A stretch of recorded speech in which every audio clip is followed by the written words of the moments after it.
Bismillahirrahmanirrahim, kembali di channel Robby Delpis. Kali ini saya ingin memberikan analisa tentang hasil pertandingan tadi malam di Piala AFF ya, antara Timnas Indonesia melawan Timnas Filipina yang berakhir dengan kekalahan untuk Timnas Indonesia dengan skor 0-1 ya.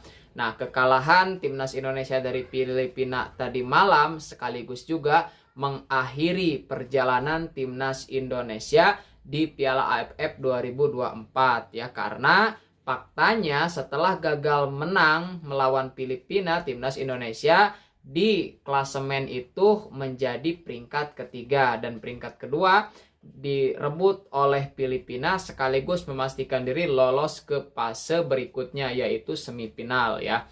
Oke, yang pertama adalah pertandingan tadi malam sebetulnya secara permainan dan statistik itu Timnas Indonesia bagus ya. Terlihat banyak sekali tembakan yang dilesahkan oleh para pemain Timnas Indonesia ya, ancaman-ancaman, kemudian juga yang mengarah ke gawang ya. Kalau tidak salah kan Timnas Indonesia tembakan mengarah ke gawang itu 5, kemudian 4 dari Timnas Filipina, tetapi ya finishing ini tidak menghasilkan satupun gol ya, apalagi terjadi ya sebut saja drama ya, apa yang dilakukan oleh Kapten Timnas Indonesia Muhammad Ferrari yang kemudian menyikut salah seorang pemain Timnas Filipina yang berujung kartu merah secara langsung. Tentu ya, bermain dengan 10 orang itu menjadi sesuatu yang sangat menyulitkan bagi Timnas Indonesia, dan pada akhirnya Timnas Indonesia harus mengakui keunggulan Timnas Filipina ya, meskipun di lewat titik putih ya, seperti itu. Oke. Itu adalah analisa singkatnya ya, analisa sederhananya tentang pertandingan tadi malam. Oke, saya ingin lebih merefleksikan perjalanan Timnas Indonesia di Piala AFF 2024 ya. Oke, yang pertama, Piala AFF ini ya harus diakui itu karena, salah satu alasannya karena di luar kalender FIFA sehingga nampaknya tidak begitu diprioritaskan oleh PSSI ya. Itu harus kita akui. Kenapa seperti itu? Karena dilihat dari komposisi pemain yang diturunkan pun itu kan bukan skuad terbaik yang dimiliki oleh Timnas Indonesia.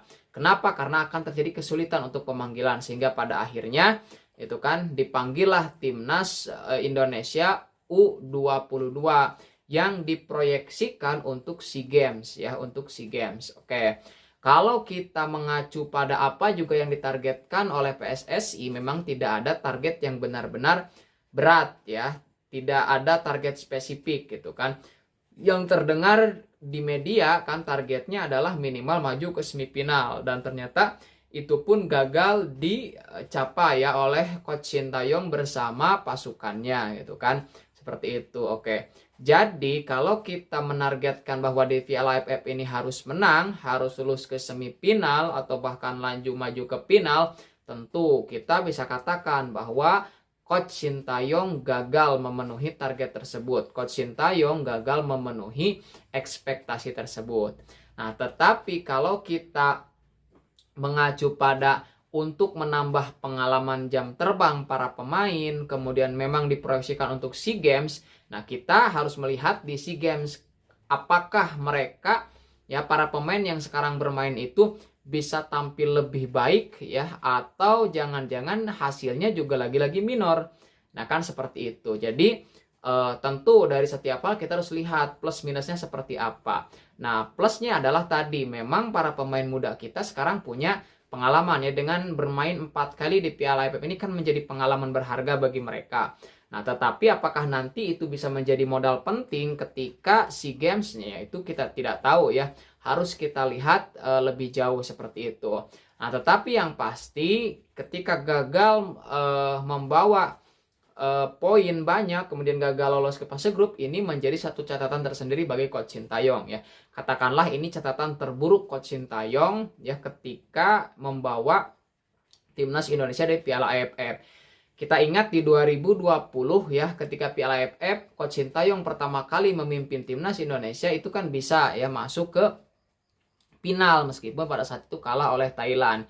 Kemudian di Piala AFF berikutnya gitu juga bisa kan masuk ke semifinal walaupun juga gagal. Nah, yang sekarang itu kan gagal lolos fase grup ini kan sungguh catatan yang tidak baik ya kalau kita sebut catatan buruk seperti itu. Tapi ya ini sudah terjadi gitu ya. Dan tadi mudah-mudahan pengalaman yang dimiliki oleh para pemain U22 yang bermain untuk Piala AFF ini itu bisa memberikan mereka trigger ya, bisa memberikan atau menjadi pemicu bagi mereka untuk terus-menerus melakukan improvisasi permainan ya bagi kolektivitas mereka ataupun juga bagi kemampuan individu mereka. Sedangkan bagi Coach Sintayong tidak heran dan tidak bisa juga dipersalahkan ketika kemudian keraguan terhadap Coach Sintayong itu memang kembali muncul ya, bukan kembali muncul. Beberapa pihak kan sudah mulai ragu ya. Karena apa? Karena di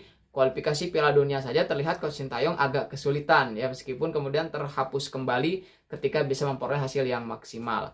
Artinya apa? Berbagai hasil minor yang diperoleh oleh Coach Sintayong belakangan ya, ini juga hampir terjadi pada awal-awal sebelum tahun lalu ya, ke November tahun lalu ketika dibantai oleh Irak, itu kan terlihat form daripada timnas Indonesia itu menurun. Nah, tapi di kualifikasi Piala Dunia kemarin kan masih cukup bagus ya. Nah, kita lihat ya seperti apa Coach Sintayong kemudian mampu memenuhi ekspektasi dan target yang sudah ada ya, seperti itu. Nah, wajar memang kalau kita lihat bahwa statistik Coach Sintayong kan cukup besar ya, cukup bagus di timnas Indonesia ini gitu ya. Nah, tetapi ketika orang mengatakan bahwa ya keberhasilan timnas Indonesia itu bukan murni Coach Sintayong, itu harus kita sepakati bahwa ya seperti kata Pak Erick Thohir gitu kan, pelatihnya harus bagus, pemainnya juga harus bagus. Nah, sayangnya memang kualitas pelatih yang bagus ini kemudian tidak mampu membawa impact langsung ya bagi perbaikan kualitas pemain gitu kan. Maka ketika seorang pengamat ditanya, misalnya ada yang bertanya tuh ke salah satu pengamat ya, Bung siapa saya lupa ya, Bung Kesit atau siapa, itu ditanya ya, ini sedikit banyak membuktikan atau memperlihatkan kualitas Coach Sintayong, bahwa ketika Coach Sintayong diberi para pemain yang tanda petik ya bukan diaspora, tidak memiliki kualitas yang begitu baik, ternyata Coach Sintayong tidak bisa berbuat apa, tidak bisa bicara banyak ya, hanya ya seperti itu apa adanya gitu. Artinya memang ya kalaupun diakui kalau Coach Sintayong itu sangat baik kualitasnya, tetapi kualitas baik yang dimilikinya ternyata tidak mampu secara langsung memberikan impact perbaikan ya, seperti itu. Ada asumsi seperti itu. Nah, saya di sini tidak ingin berpretensi kemanapun gitu ya. Tetapi Coach Sintayong saat ini memang menghadapi tantangan cukup besar. Tetapi mudah-mudahan ya, kita berharap bahwa timnas Indonesia bisa terus melanggang ya menuju perbaikan-perbaikan yang lebih signifikan gitu kan. Kalau diaspora itu kan hanya sebatas akselerasi gitu kan. Nah, mudah-mudahan memang nanti muncul pemain-pemain yang lebih berkualitas yang langsung muncul dari binaan gitu ya, terutama dari Liga 1 seperti itu. Oke, itu perjalanan Coach Sintayong di Piala AFF 2024 ya. Berarti kita Coach Sintayong ya, timnas Indonesia dan para supporter timnas Indonesia saatnya kembali fokus melihat timnas Indonesia di gelaran kualifikasi Piala Dunia ya, yang nanti akan digelar bulan Maret ya kalau tidak salah. Ya kita tunggulah seperti apa gitu ya perjalanan timnas Indonesia ke depannya. Tapi untuk Piala AFF ini lagi-lagi timnas Indonesia harus mengubur impiannya untuk mengangkat trofi di Piala AFF ya, seperti itu. Oke, bagaimana komentar teman-teman? Silahkan boleh dituliskan di kolom komentar. Terima kasih.